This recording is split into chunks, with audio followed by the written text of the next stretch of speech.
Graça e paz, irmãos. Aproveita que você está de pé, abraça 10 pessoas. Você já sabe, né?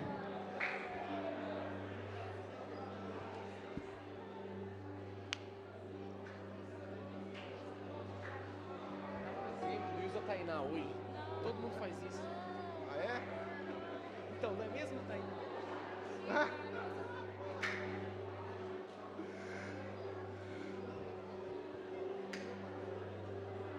Abraça, no mínimo 10 pessoas aí.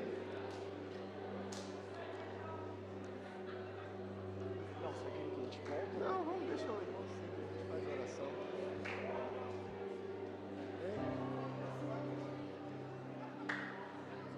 Se você sentir alguma coisa, dá um toque. Graça e paz, irmãos. Tudo bem? Quero falar dos nossos livros antes de começar a palavra. Atos, se você puder aumentar um pouco o retorno para mim aqui, por favor. Amém. Amém, queridos?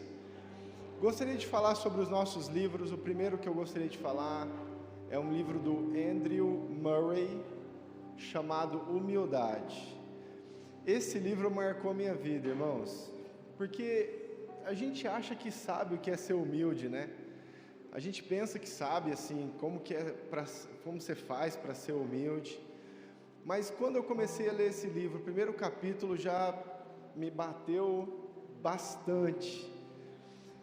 E é muito interessante porque quando Jesus está falando sobre aprender dele, ele fala: aprendam de mim porque sou manso e humilde. É uma característica que precisa fazer parte da nossa vida.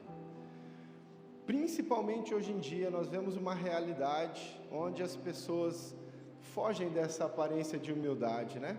Elas aparentam humildade, na verdade, sendo que muitas vezes a sua essência está distante disso. Então eu indico para você, é um livro sensacional, vai rebentar com você esse livro. E o segundo, Por que Tarda o Pleno Avivamento? Esse livro foi escrito há no mínimo 40, 50 anos atrás, e o escritor dele, Leonard Ravenhill, ele fala bastante sobre como nós podemos atrair e manifestar o avivamento nesse tempo. Às vezes a gente acha, irmãos, que o avivamento é um culto cheio de coisa, né? A gente acha que é sentir arrepio. A gente acha que avivamento é quando o louvor está intenso e a gente cai na unção. Na verdade, irmãos, avivamento de verdade é a transformação que Jesus gera na nossa vida, através da sua palavra. E esse livro fala sobre isso. Eu recomendo. É um livro pequenininho, fininho. Você vai ler, sei lá, em 2 dias e vai mudar a sua vida. Amém? Dá uma olhada para a pessoa do seu lado. Fala para essa pessoa: e aí, querido? Fala assim: olha, é uma ótima noite para você, me dá um livro.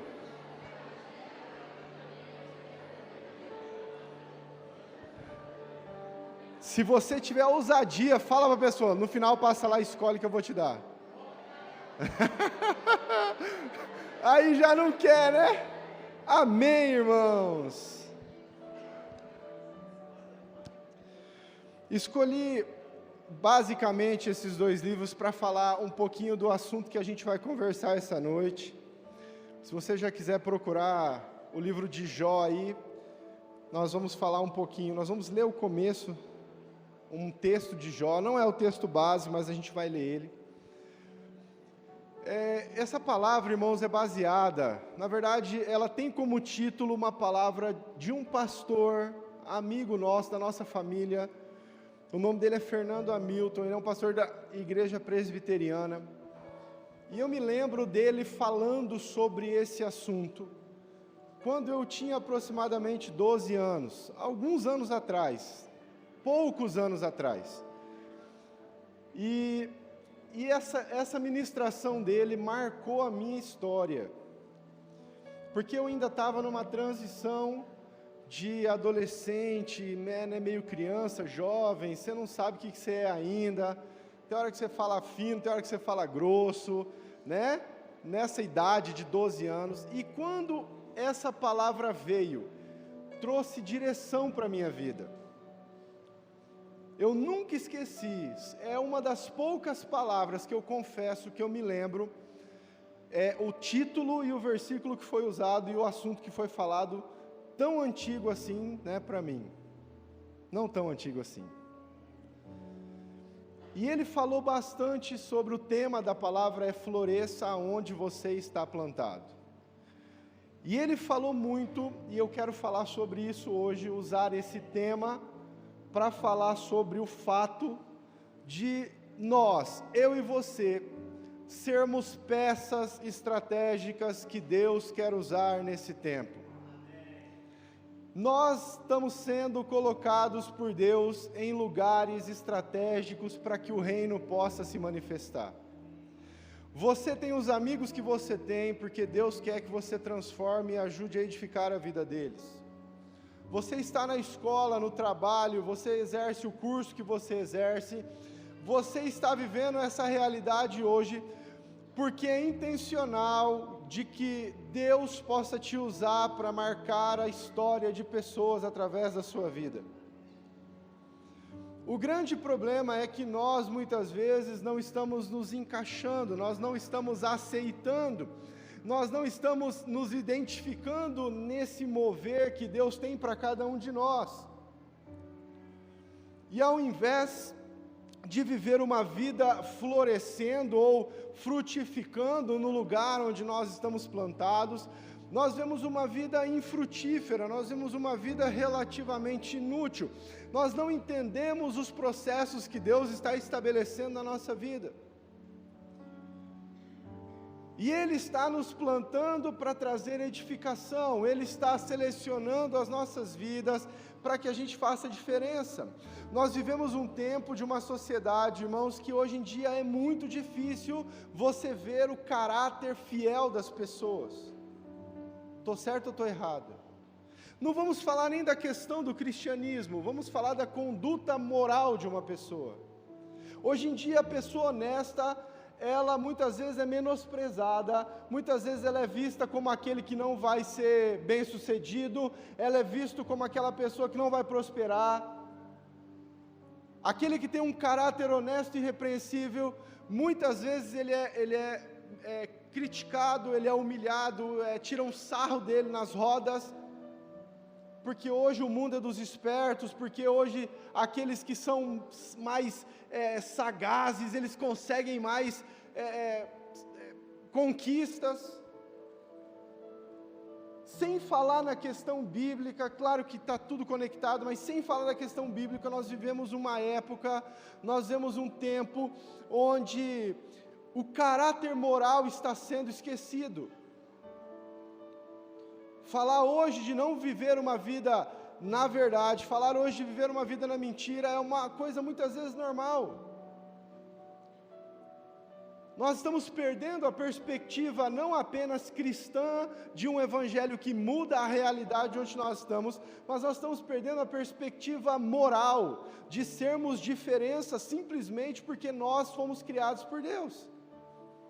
Ser honesto quando é necessário, não mentir, não enganar, não ver uma vida dupla, não viver uma vida de adultério. E muitas vezes, amados, nós estamos fazendo dessa a nossa vida, principalmente numa realidade onde nós estamos hoje, que é muito mais evidenciado a aparência. Nós muitas vezes nos importamos muito mais com a tela de um celular ou de uma TV do que com a integridade. Está entendendo isso? E nós que fomos criados por Deus, não pelo fato de sermos cristãos, mas pelo fato de sermos seres humanos, fomos criados por Deus para fazer essa diferença, para ajudarmos os outros, para estarmos nos relacionando. A Andressa citou um exemplo claro aqui, de alguém que se importa com o próximo. Mas ao invés disso, irmãos, nós muitas vezes estamos nos fechando, estamos achando que precisamos ser os melhores, nós estamos achando que nós temos que enganar mesmo, senão nós não vamos ter sucesso. E aí entra no nosso fato, na nossa questão, entra a motivação maior, que é o fato de termos um coração mudado por Deus, que recebe Jesus e recebe o Espírito Santo e passa ou precisa passar a ter características que demonstram essa mudança. A palavra de Deus precisa gerar isso nas nossas vidas, mas hoje, infelizmente, irmãos, a igreja está enfraquecida. Muitas vezes ela está aceitando viver nessa rotina diária que não tem efeito na onde ela está.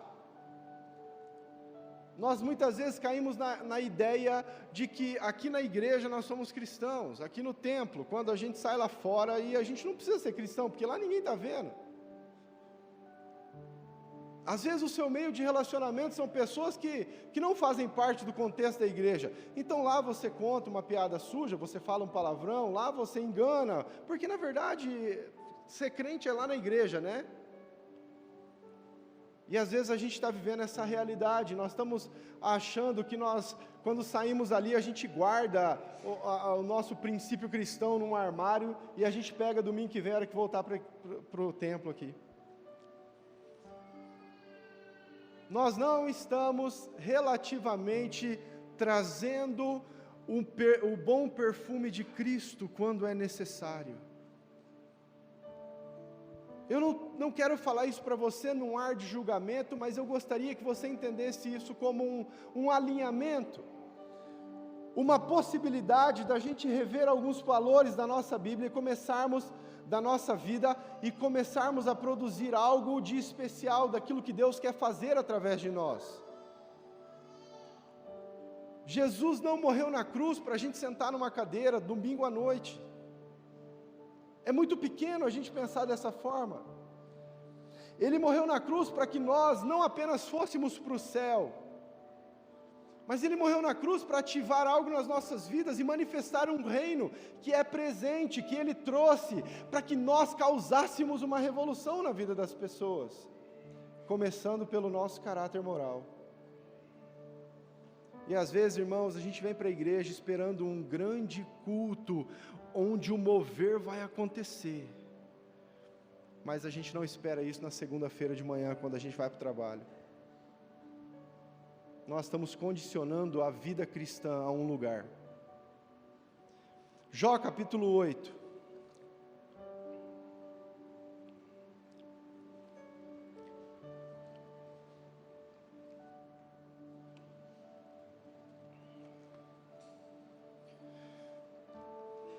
Esse texto foi o texto que eu me lembro que foi usado naquele dia, e eu quero citar ele.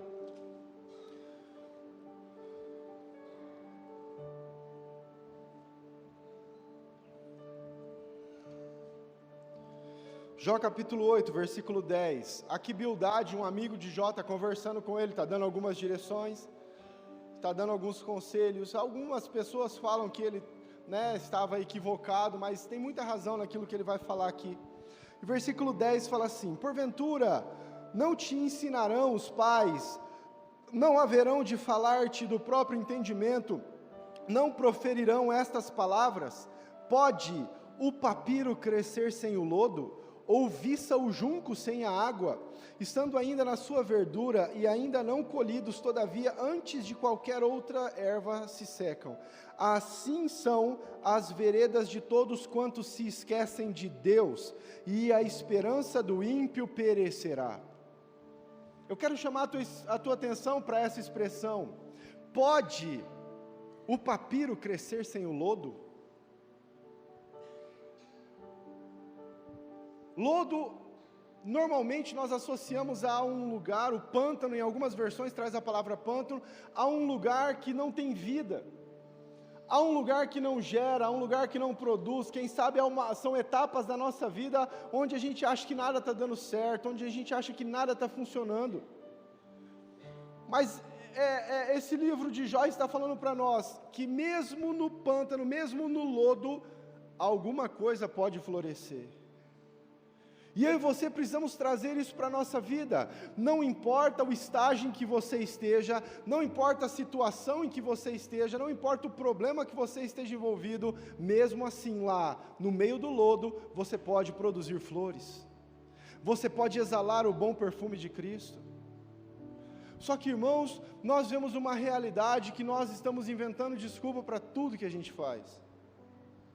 Então muitas vezes a gente está pensando, olha, como é que eu vou fazer algo extraordinário? Como é que eu vou fazer, manifestar Jesus nesse tempo se a minha família não me entende? Eles não aceitam a minha fé, eles não estão nem aí para mim, eu fui rejeitado, eu fui isso, eu fui aquilo. E aí a gente começa a colocar desculpa numa família que, quem sabe, não entende quem nós somos, ou o que a gente está fazendo. Eu quero te dar um exemplo bíblico em relação a isso. Eu quero falar com você sobre José. José é um cara que não foi entendido pela sua família. Quando ele contou o sonho que ele teve, o que seus irmãos fizeram? Começaram a esnobar ele, começaram a humilhar ele, começaram a rejeitar ele, até chegar ao ponto que decidiram matar José. Um homem que tinha um propósito, um homem que tinha um sonho, que compartilha com a sua família, mas é rejeitado, é abandonado, e a sua família chega ao ponto de pensar em tirar a sua vida. A sorte é que Judá tem uma ideia legal de não matar ele, mas vender, e Rúben faz isso e ajuda, e José é vendido pelos próprios irmãos para ser escravo no Egito. Sabe o que é interessante, irmãos? Ele é vendido como escravo e ele vai parar na casa de um cara chamado Potifar. O que acontece quando José chega na casa desse homem? A Bíblia fala que José murmurava todos os dias. Ele reclamava dos seus irmãos. Ele falava que ia matar um por um, na ordem de nascimento. Era isso que José falava? José planejava fazer algo de ruim com seus irmãos?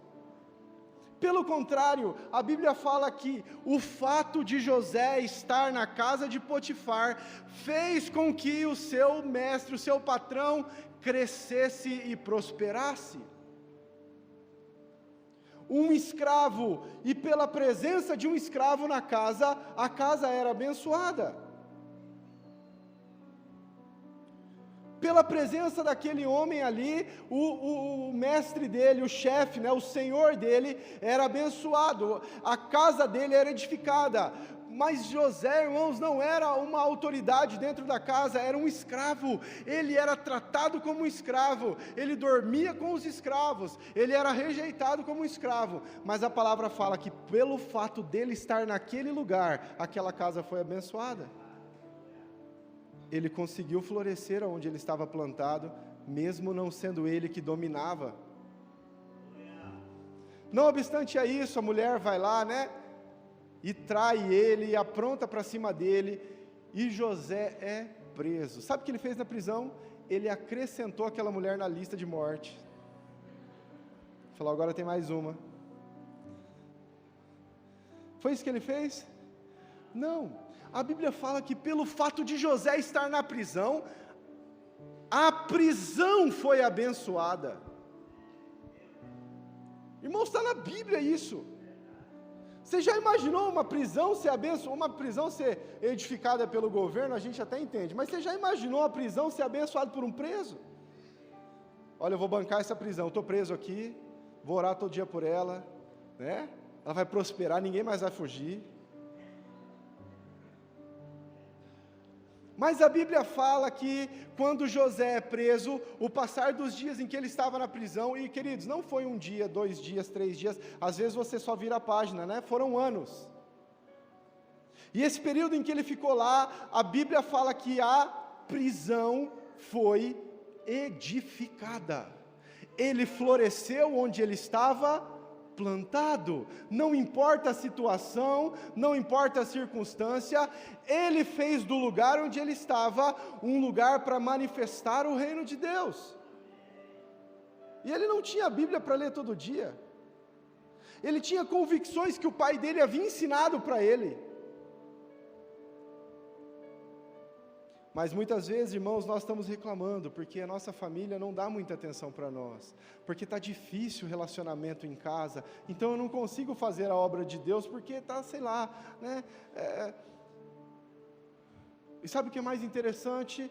José sai da prisão e se torna governador do Egito. Mesmo assim, seu coração não se corrompeu. Sabe, irmãos, tem muita gente suportando dor, para quando chegar no lugar onde ele for grande, ele humilhar as pessoas. José não, José entendeu, eu preciso manifestar o reino, sendo escravo, sendo governador, em qualquer lugar, quem aparece é Jesus. É a glória dele que é anunciada, é ele que faz, e ele, sozinho, alimentou uma nação, e os povos ao redor. Tem uma frase do Luiz Hermínio que eu gosto muito, a frase dele é assim: na época da fartura, Faraó dá comida, mas na época de escassez, só José. Porque tem que ter alguém de Deus para fazer funcionar, e sabe quem é? Você. Quem sabe o lugar onde você está hoje é um lugar que está cheio de escassez. Você é o José que vai poder trazer a presença e a manifestação e a provisão de Deus. Aí, irmãos, às vezes a gente está reclamando sobre, olha, a gente não tem uma estrutura, a gente não tem condição, o lugar onde a gente está, não, a minha casa é pequena, não, tá. Eu quero citar para você um exemplo de um cara chamado Davi. Davi foi perseguido pelo próprio rei dele.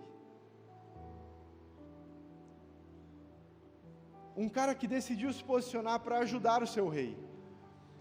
Mas porque ele havia sido ordenado, ungido rei por Samuel, o seu rei, o seu líder se vira contra ele e começa a perseguir. Isso é tão sério que Saul abandona a guerra e vai atrás de Davi. E Davi decide ir para um lugar, ele se junta com só gente top, endividado, gente que ninguém mais confiava, gente que não tinha mais nada para oferecer, só os caras da nata. E Davi vai para uma caverna. Pode sair alguma coisa de um povo desse numa caverna? Mas Davi decidiu florescer onde ele estava, e da caverna ele fez sair o maior exército que Israel já teve, de um lugar inacreditável, que não tinha salas de preparação, que não tinha material suficiente, que não tinha escudo para o pessoal treinar. Ele simplesmente se moveu em Deus, e Deus realizou essa obra, ao ponto de ter soldados que ele tinha que uns só valiam por 1000. Sabe onde eles foram forjados? Numa caverna, porque alguém decidiu florescer aonde estava plantado. Sabe, irmãos, as desculpas que muitas vezes nós estamos dando, as reclamações e as murmurações que muitas vezes nós estamos fazendo, só evidenciam que a nossa confiança em Deus está ficando de lado, que a gente já não crê que Ele pode fazer realmente o que Ele faz, ou que Ele é realmente quem Ele é. E aí nós nos acomodamos nessa vida, vamos levar a vida, né? Vamos levar a vida, e deixa acontecer, e olha, eu não concordo, eu não quero, eu não aí tá, e isso vai contaminando as nossas vidas, irmãos. Viver uma vida de reclamação só anuncia uma vida de falta de adoração. E aí às vezes a gente está pensando, né? Pastor, mas é difícil demais, eu quero citar outro exemplo para você, eu quero falar de um cara chamado Paulo. Vamos pegar o Novo Testamento, né, para dar exemplo dos dois. Paulo era um perseguidor de cristãos. De repente ele cai do cavalo, ele conhece a Jesus e ele transforma a sua vida literalmente. Ele transformou tão radicalmente a sua vida, que as pessoas que tinham relacionamento com ele começaram a falar: como assim? O que está acontecendo com ele? E Paulo decidiu viver uma vida manifestando Jesus em todo lugar que ele estivesse. Ele não foi ordenado pastor pela igreja, sabia disso? Não teve uma reunião lá que vamos ordenar Paulo agora vai ser o... Não, ele simplesmente começou a ser alguém diferente. E sabe o que é interessante? Grande parte do Novo Testamento foi escrito por Paulo na prisão.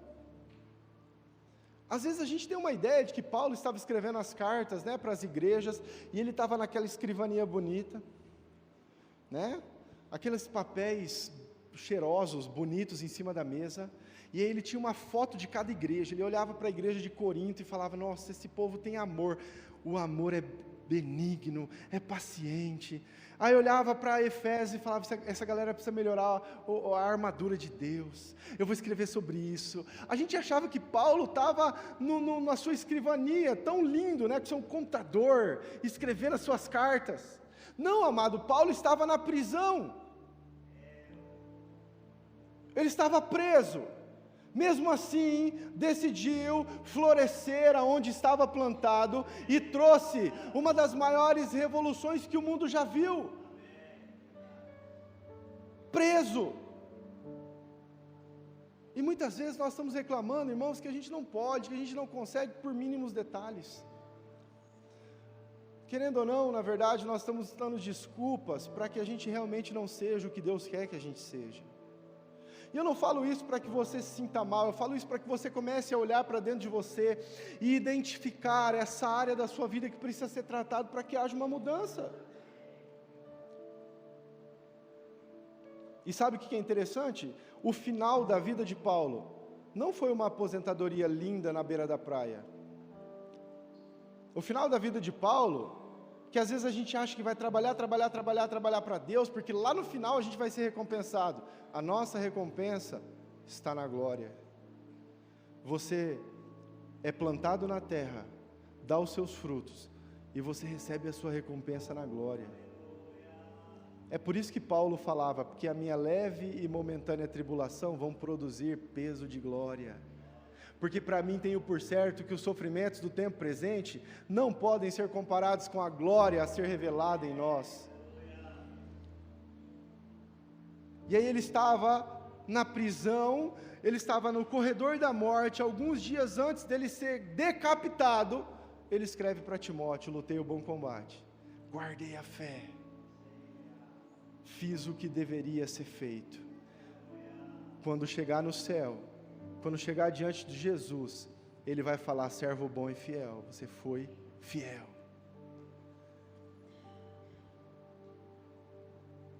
Ele escreveu boa parte do Novo Testamento preso. Você está entendendo, irmãos, que as nossas desculpas, muitas vezes, elas são tão insignificantes, que a gente está tão apegadas a elas, que nós não estamos conseguindo render mais. Nós não estamos conseguindo florescer mais no lugar onde nós estamos plantados, seja na adversidade, seja na alegria, seja no problema, seja no momento que está tudo bem. E aí a gente vive uma vida refém das circunstâncias, e nós não conseguimos prosperar, enquanto Deus está nos plantando para trazer uma revolução, nós não estamos aceitando esse plantio de Deus na nossa vida, e não estamos gerando o perfume necessário para mudar pessoas. Salmo 92, abre comigo sua Bíblia.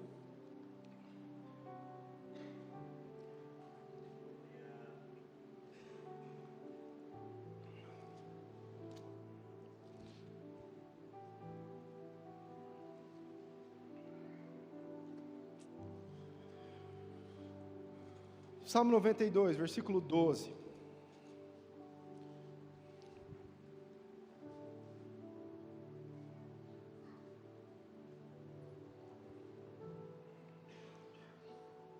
Amém?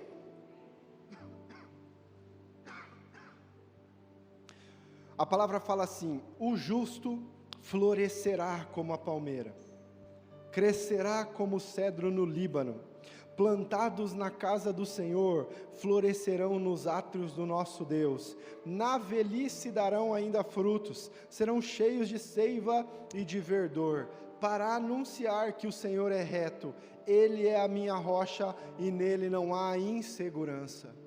Olha o que a palavra está falando, os justos florescerão. Duas coisas que precisam fazer parte da minha e da sua vida, para que nós possamos florescer no lugar onde nós estamos plantados. Primeiro, nós precisamos manifestar a justiça de Deus. Não apenas a justiça que muitas vezes a gente considera como a justiça humana, mas a justiça de Deus.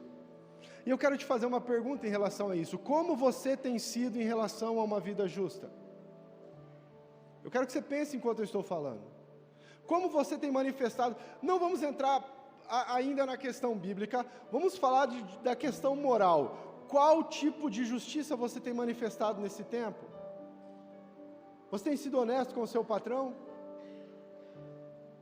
Você tem sido verdadeiro na sua casa? Você tem sido alguém que não vive uma mentira? Que não engana as pessoas? Esse nível de justiça, será que nós estamos procurando praticar nesse tempo? Agora vamos falar também da questão da justiça bíblica. Não apenas a justiça moral, mas a justiça bíblica. Eu e você hoje estamos procurando sermos justos conforme a palavra de Deus? Será que você, marido, ama a tua esposa ao ponto de se entregar por ela como Cristo amou a igreja? Isso é justiça bíblica. Será que você, esposa, está disposta a se submeter ao seu marido para que ele seja cabeça sobre a sua vida? Porque isso é justiça bíblica. Será que nós estamos valorizando os nossos filhos e edificando neles um altar de adoração para Cristo? Honrando a vida deles, não trazendo injúria sobre a vida deles? Porque isso é a justiça bíblica. Será que você, patrão, está sendo honesto com os seus funcionários no valor que você paga para eles? No trabalho que você exige deles? Será que você, funcionário, está sendo leal ao teu patrão nos horários de serviço que você faz? Essa é a justiça bíblica. E o versículo fala que o justo, repete comigo, o justo florescerá. Para que a gente consiga florescer, nós precisamos ser justos. A outra questão que nós precisamos entender é que ele fala que plantados na casa do Senhor florescerão nos seus átrios. Nós precisamos manifestar o reino de Deus. A expressão casa do Senhor aqui é muito mais entendível de reino de Deus do que de igreja. Aqui não está falando de igreja, está falando de reino de Deus, é diferente. Só que às vezes, irmãos, a gente acha que florescer é só no meio da igreja. A gente precisa mudar a nossa mente, porque nós muitas vezes estamos acostumados a sermos uma igreja, sermos pessoalmente uma igreja, que acha que só o pastor faz as coisas. Olha, só o pastor que faz visita lá no hospital, só ele. É só o pastor que faz culto doméstico. A gente não faz nada, a gente não trabalha. Na verdade, a gente tem o nosso trabalho secular. A gente tem as coisas que a gente faz lá fora. Não, o pastor é pago para isso. O pastor tem que fazer isso. Eu não estou tirando aqui a função pastoral, e é necessário que aconteça, mas eu estou tentando abrir a sua mente para entender a função celestial que Deus quer de você. Ele não te chamou simplesmente para você vir a um templo só. Isso precisa ser mudado na nossa mente. Aonde você está plantado, você precisa florescer. E é interessante que quando a gente fala de justiça e quando a gente fala de reino, automaticamente eu não sei você, mas eu lembro de um versículo que está em Mateus capítulo 6, versículo 33. O que está escrito lá? Buscai, pois, em primeiro lugar o seu reino e a sua justiça, e as demais coisas vos serão. Quem busca reino e justiça não vê dificuldade, porque sabe que Deus supre. Se eu busco reino e justiça, Ele supre a minha vida. É o versículo, a palavra, Jesus está falando isso. Quem busca reino e justiça, não vai viver murmurando.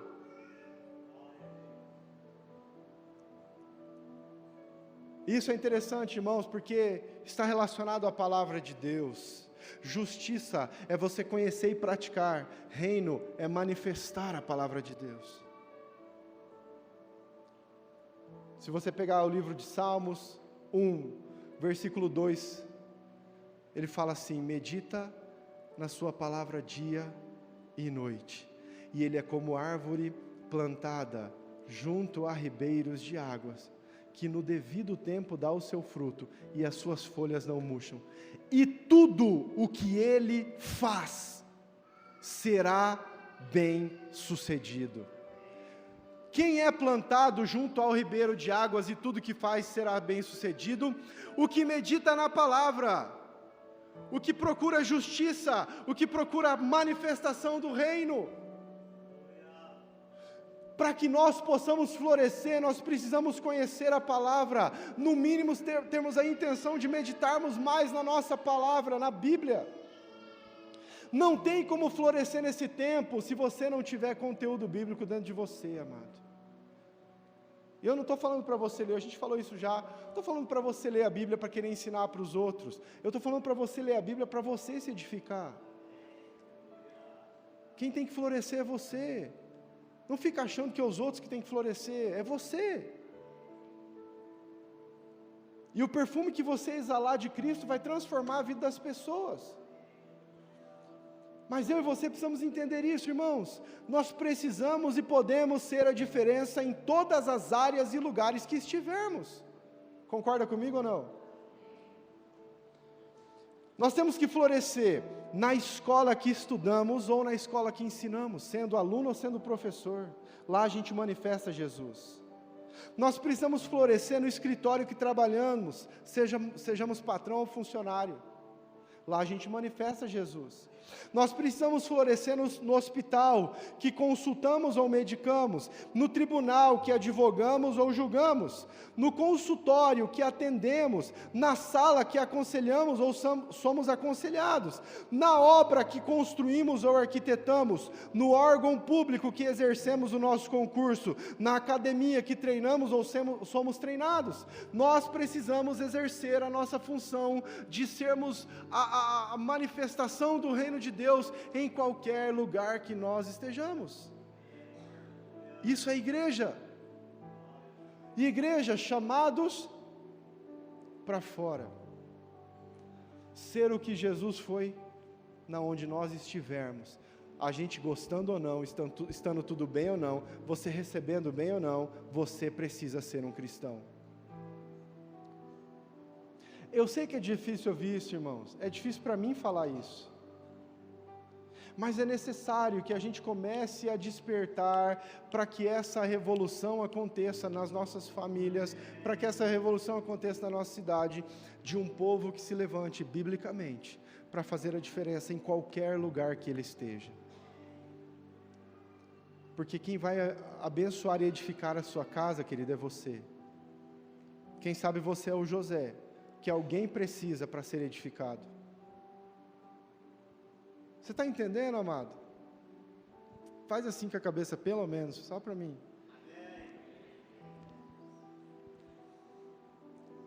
Nós precisamos florescer, em qualquer lugar que a gente esteja, com qualquer pessoa que seja. Continua em Salmos, agora volta para o 72, versículo 7.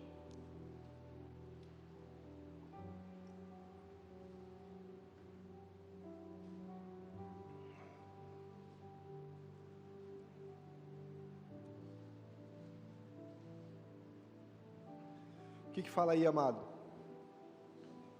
A primeira parte, só lê a primeira parte, tá bom. Floresça em seus dias o justo. Sabe quando é hora de você começar a florescer?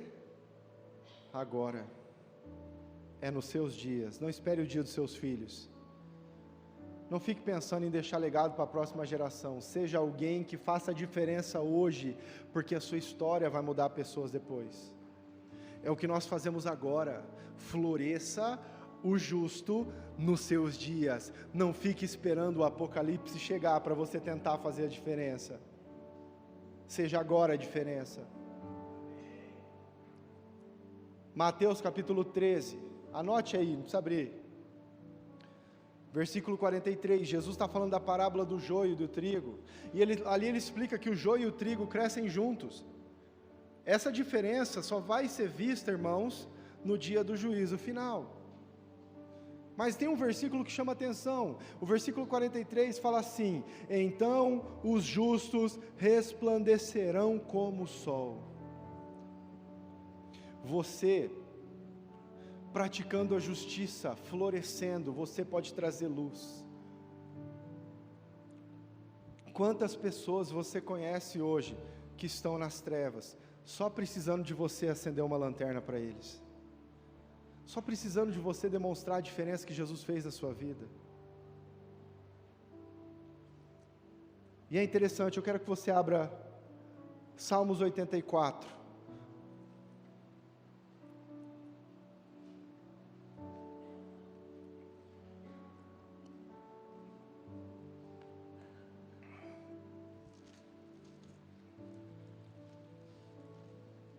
Salmos 84, versículo 4.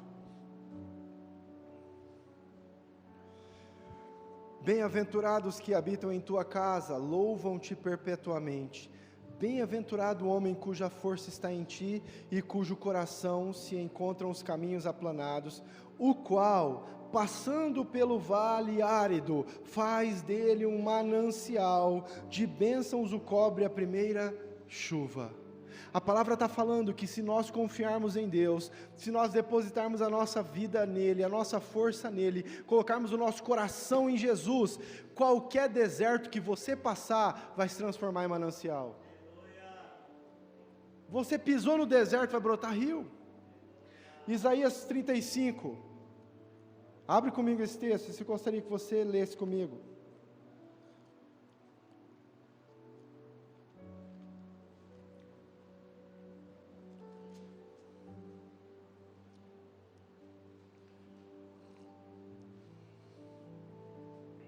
Isaías 35, nós vamos ler, são 10 versículos, nós vamos ler o capítulo inteiro. Encontre aí, por favor.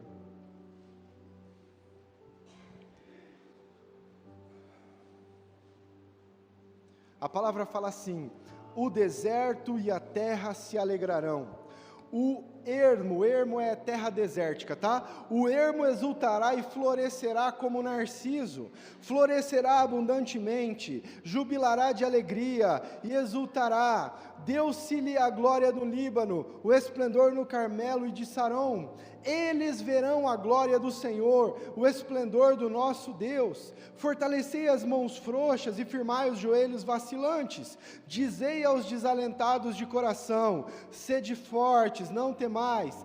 Eis o vosso Deus. A vingança vem, a retribuição de Deus. Ele vem e vos salvará.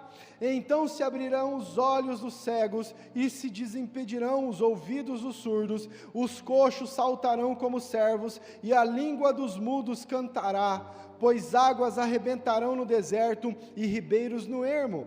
A areia esbraseada se transformará em lagos e a terra sedenta em mananciais de água. Onde outrora viviam os chacais, crescerá a erva com canas e juncos, e ali haverá um bom caminho. O caminho se chamará o caminho santo. O imundo não passará por ele, pois será somente para o seu povo. Quem quer que por ele caminhe não errará, nem mesmo o louco. Ali não haverá leão, animal feroz não passará por ele, nem se achará nele, mas os remidos andarão por ele. Os resgatados do Senhor voltarão e virão a Sião com cânticos de júbilo. Alegria eterna coroará a sua cabeça, gozo e alegria alcançarão, e deles fugirá a tristeza e o gemido.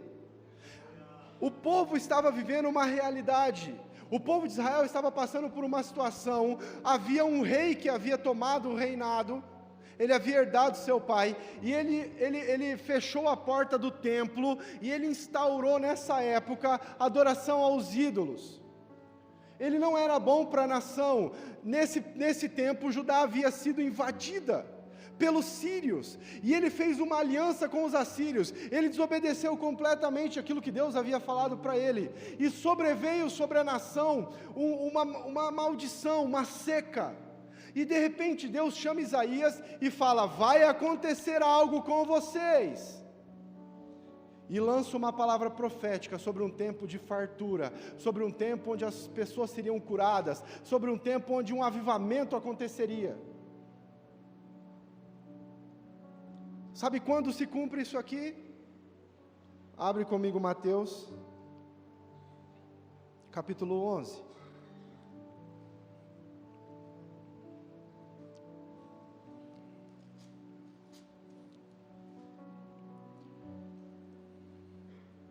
Versículo 2.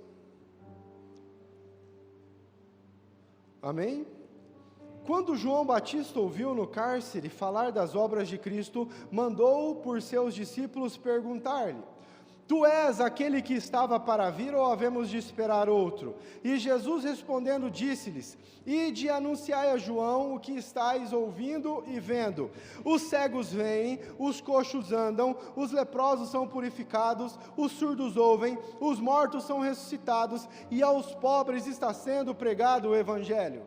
Os discípulos de João Batista foram até Jesus perguntar se ele realmente era o enviado, o Cristo. Então Jesus fala para eles assim: repita a profecia de Isaías, porque viria alguém, o caminho santo está sendo estabelecido, eu sou o caminho, a verdade e a vida, o imundo não passará por mim, só os santos. Conte a João Batista o que vocês estão vendo. E João Batista reconhece, irmãos, que a profecia de Isaías estava se cumprindo. Os cegos estavam vendo, os surdos estavam ouvindo, os coxos estavam saltando de alegria. Sabe o que é interessante? No texto de Isaías fala que o Senhor viria com vingança. Sabe o que a gente pensa, irmãos? Que a vingança seria uma bomba atômica que ele jogaria nos inimigos, né? Ou um raio que cairia do céu. Sabe qual foi a vingança de Deus? Foi enviar Jesus para trazer transformação para todo mundo. A gente associa a vingança como algo terrível e horrível, assim como muitas vezes a gente associa Deus justo com algo horrível. Pode ser que você tenha sido ensinado que, olha, a justiça de Deus vai te pegar. É como se fosse uma justiça punitiva. A gente muitas vezes reconhece Deus como aquele que pune tudo que a gente faz de errado. Esse tipo de julgamento virá no juízo final, mas hoje a justiça dele é tão incrível que ao invés de nos punir, nos atrai. Eu e você não merecíamos. Mesmo assim, por ser justo, Ele derramou o sangue de Jesus para cobrir a minha vida e olhar para a minha injustiça como sendo justiça e me aproximar dEle. A justiça de Deus hoje me atrai, ela não me pune. Então quando você ouvir, então que Deus é justo, pensa nisso. Jesus morreu na cruz para que a justiça se manifestasse em mim. Eu não era, mas agora eu posso. Então a vingança do Senhor vem, a vingança do Senhor, Jesus, uma manifestação incrível. Então ele fala para João, ele fala para os discípulos, fala para João tudo que vocês estão vendo. Está começando a se cumprir aquilo que Isaías prometeu. As pessoas estão vendo um florescer no meio do deserto. Mas sabe o que é interessante? Jesus não para ali. Às vezes a gente acha, nossa, legal, Jesus fez tudo isso e acabou. Não, Jesus é o início de algo que eu e você precisamos continuar. Marcos capítulo 16, versículo 15. Anote aí. A Bíblia fala assim: Jesus estava prestes a subir aos céus. Ele estava tendo a última conversa com os seus discípulos. Então ele fala para os discípulos assim: ide por todo mundo e pregai o Evangelho a toda criatura, batizando-os em nome do Pai, do Filho e do Espírito Santo. Aquele que crer e for batizado, será salvo. Aquele que não crer e não se batizar, será condenado. Só que ele não para aí. Jesus transmite aquilo, ele transmite a nós aquilo que ele havia recebido do Pai. Ele fala: e estes sinais hão de acompanhar os que creem. Você crê? Levanta a mão, eu quero ver se você crê. Estes sinais hão de acompanhar os que creem. Quais são os sinais que ele fala? Em meu nome expelirão demônios, em meu nome falarão novas línguas, em meu nome vocês vão beber veneno e não vão morrer. Vocês vão orar e as pessoas serão curadas, os coxos vão andar, os surdos vão ouvir, os cegos vão ver. Eu e você vamos florescer como Jesus floresceu. O cumprimento de Isaías 35 é eu e você andando na terra hoje. Eles verão a glória de Deus que está dentro de mim, manifestando para que o mundo veja. Agora, como que a gente faz para isso acontecer? Versículo 3 de Isaías 35. Vamos ser rápido, não precisa abrir não.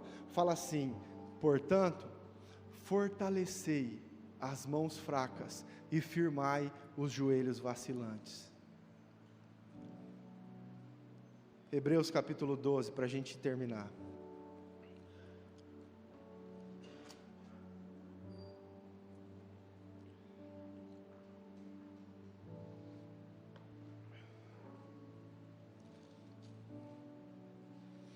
Versículo 7 fala assim: é para a disciplina que perseverais, Deus vos trata como filhos. Faz assim, ó, yes.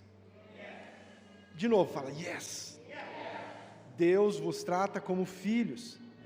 Pois que filho há que o pai não corrige? Mas se estáis sem correção, de que todos se têm tornado participantes, logo sois bastardos e não filhos. Além disso, tínhamos os nossos pais segundo a carne, que nos corrigiam e os respeitávamos, não havendo de estar em muito maior submissão ao Pai espiritual, e então viveremos? Pois eles nos corrigiam por pouco tempo, segundo melhor lhes parecia. Deus, porém, nos disciplina para aproveitamento, a fim de sermos participantes da sua santidade. Toda disciplina, com efeito no momento, não parece ser motivo de alegria, mas de tristeza. Ao depois, entretanto, produz fruto pacífico aos que têm sido por ela exercitados, fruto de justiça, os justos. Por isso, restabelecei as mãos descaídas e os joelhos trôpegos, e fazei caminhos retos para os pés, para que não se extravie o que é manco, antes seja curado. O escritor de Hebreus está falando para nós a mesma expressão que Isaías está falando. Precisamos fortalecer as nossas mãos fracas e firmar os nossos joelhos vacilantes. Você precisa aprender, irmãos, que através da correção de Deus, através da palavra, Ele traz firmamento para as nossas vidas. Infelizmente, nós vivemos fugindo de correção. A Bíblia é correção para nós. Lermos a Bíblia nos ensina, eu e você precisamos ler a cada dia, porque ela corrige a nossa vida. Fortalecer os joelhos é você entender que você pode se dobrar para adorar ao Senhor, mas você também pode se levantar para cumprir aquilo que Ele te chamou para fazer. É você voltar a ter posicionamento. Fortalecer as suas mãos está relacionado a você ter as mãos para engrandecê-lo, mas você também ter as mãos para ajudar o teu próximo. Sabe o que precisa para que nós possamos florescer nesse tempo? Nós precisamos que a palavra nos alinhe e restaure os nossos joelhos, restaure a nossa postura, restaure a nossa identidade. O que fez com que José fosse quem ele era foi a postura. O que fez com que Davi tivesse as recompensas que teve foi a postura. Eles não tinham a Bíblia lá para ficar lendo todo dia, eles tinham o ensino e postura daquilo que eles haviam recebido. O que fez com que Paulo, mesmo dentro da prisão, revolucionasse o mundo através dos seus ensinamentos em Cristo, foi a postura. Ele não parou e nem desistiu. Quando tudo estava ruim, ele floresceu. Quando tudo estava bom, ele floresceu. É por isso que ele escreve em Filipenses: pode estar tudo bem, pode estar tudo ruim, tudo posso naquele que me fortalece. É tempo de exalar o bom perfume de Cristo. Aonde quer que você esteja, com quem quer que você esteja, diante de qual situação você esteja enfrentando, você precisa florescer. Você precisa transformar esse deserto num manancial.